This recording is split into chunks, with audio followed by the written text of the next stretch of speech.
Hi, my name is Danny Bravo, and I will present alcohol consumption and abuse with relations to to public health. So our first slide is health problem.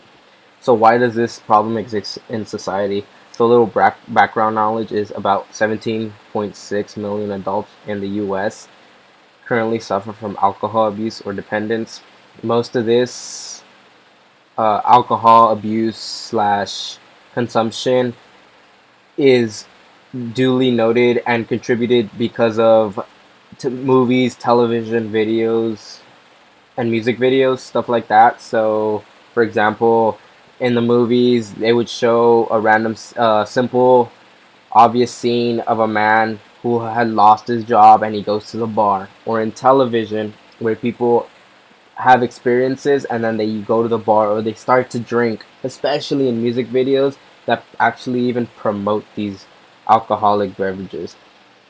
Cultures influence them to drink because in my culture, and yes, I'm from Mexican descent, they almost influence us to drink at a young age. They say to drink now so you'll be a man or grow some hair on your chest, so to say. There's other cultures as well that promote this, and they promote even to drink at certain times during the day. Some Asian cultures do that. Environment and family influence, of course, if in your environment you start people drink, then of course you'll start getting the habit of drinking. How do the addiction and abuse happen? Well, drinking so much that your body eventually becomes addicted to it, that you really need it. That's how you'll start to abuse it. It's an addiction, and many adolescents, especially in college, start off drinking it and don't know how to control it. Many people drink because it makes them feel better, and like it has a current, it masks the pain and creates like a curtain in front of them so that they won't have to face reality for that amount of time, or they can get drunk and forget about that, what happened during the day or their day for that amount of time. And of course, your bad experiences and negative role models, as I continue to say. So the next slide is the public health problem continued. So where does alcohol abuse consumption happen? It happens in homes and households with family members. Happens in college a lot. In parties, dorms, and it's due to peer pressure. And it happens, of course, bars, most common. That's where they distribute the alcohol. What are the risks for the community in the future?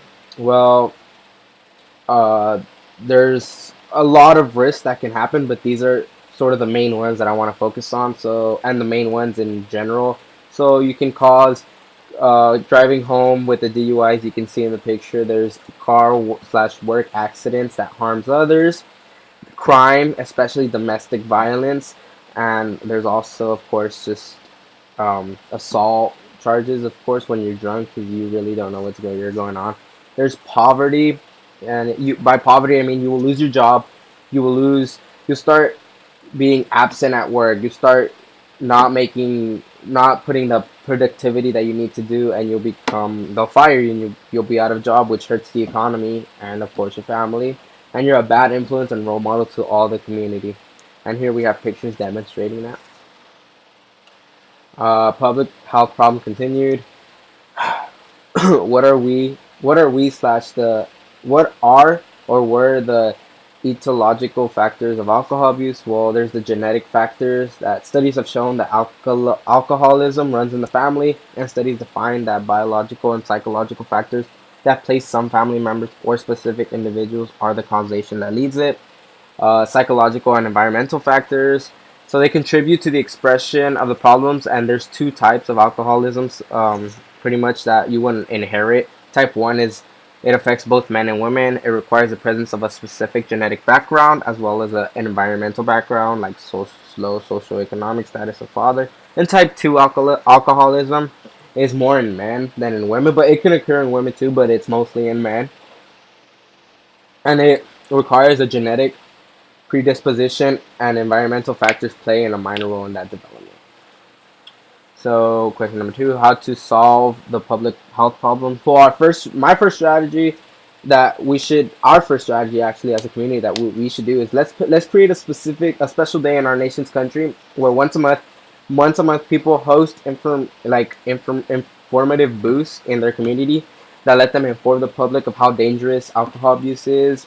We can invite certain programs, public health programs, the CDC, to come in and talk about their, especially because the CDC has an extensive prevention of alcohol excessive program, so they can come talk to it about it, and we restrict alcohol for that. I would say that we would restrict alcohol for that day. And as we learn from history, if we restrict it completely, as we learned from the 18th Amendment, we got repealed and people actually turned to hard liquor back then. So that's not what we want to do.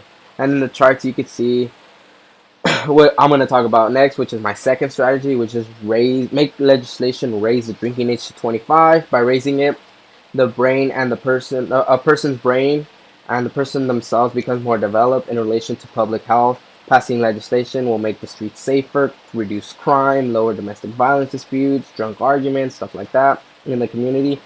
And as we learn from history, this will be effective as shown in 1984 when the federal government enacted the Uniform Drinking Age Act, which caused a dramatic improvement in public health. So what that means, so pretty much they raised it from 18, they raised it to the age of 21, and since then it's reduced drinking, like underage drinking, problematic drinking, drinking and driving, and stuff like that.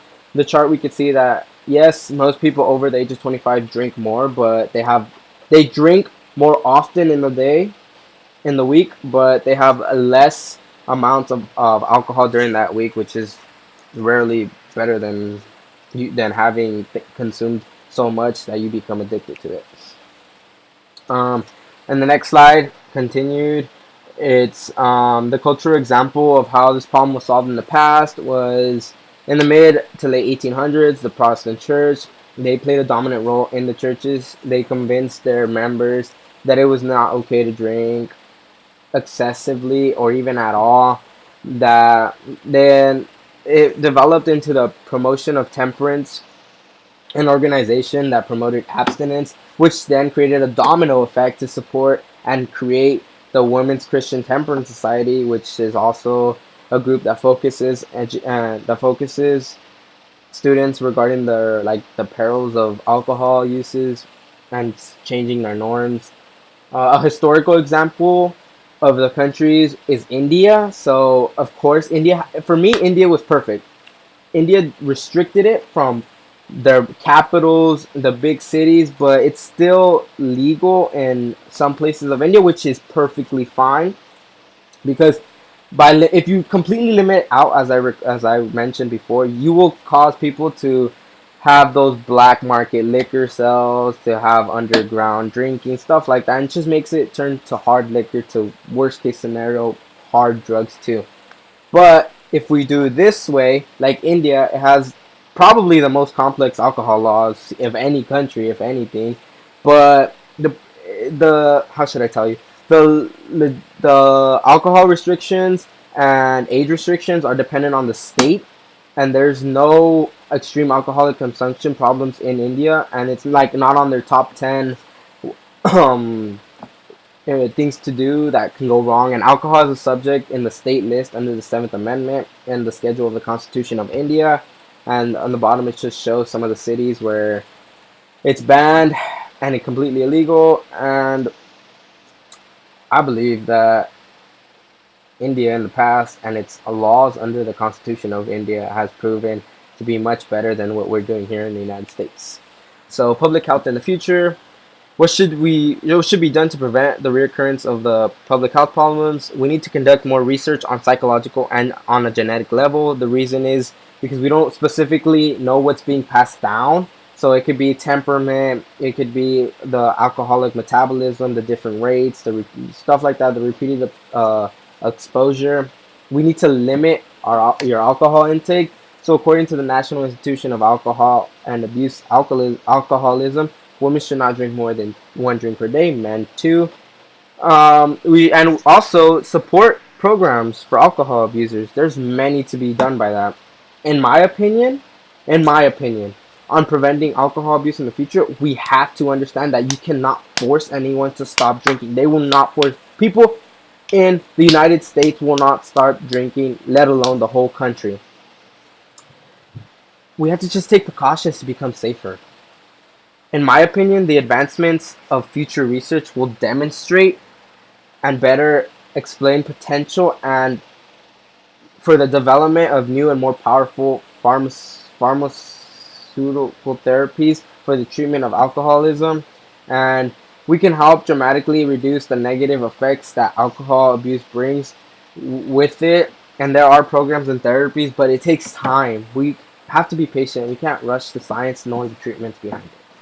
And then this is my reference, and thank you for listening. Have a good day.